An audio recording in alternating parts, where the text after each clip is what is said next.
Hey everyone! Ever get tired of dealing with messy project files?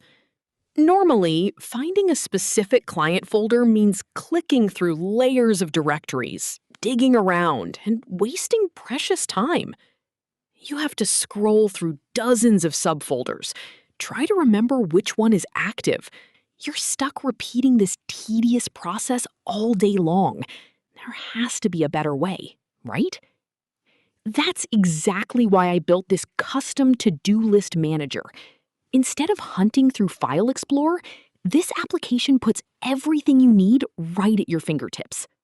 You can easily browse and select your main project directory. Once it's set, the app instantly pulls up a clean, organized list of all your clients and projects, categorized perfectly by year and month. Just look at how smooth this is. With a single click on any client folder, you instantly get a live preview of the project files, charts, and dashboards without ever opening a single folder manually. One click, and everything is right there.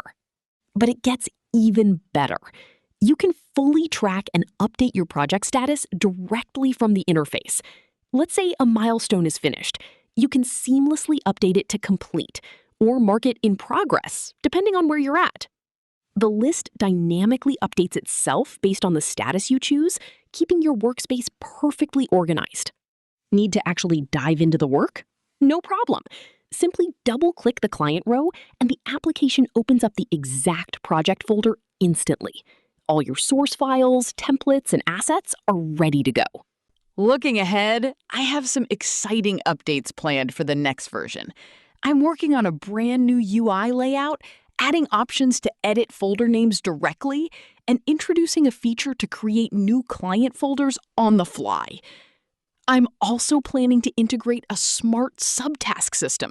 When you click a project, a detailed checklist will appear on the right side. As you check off items, it will automatically calculate a real-time completion percentage. How cool is that? If you love custom productivity tools and want to see how this project evolves, hit that like button and subscribe for more updates. Thanks for watching and stay tuned.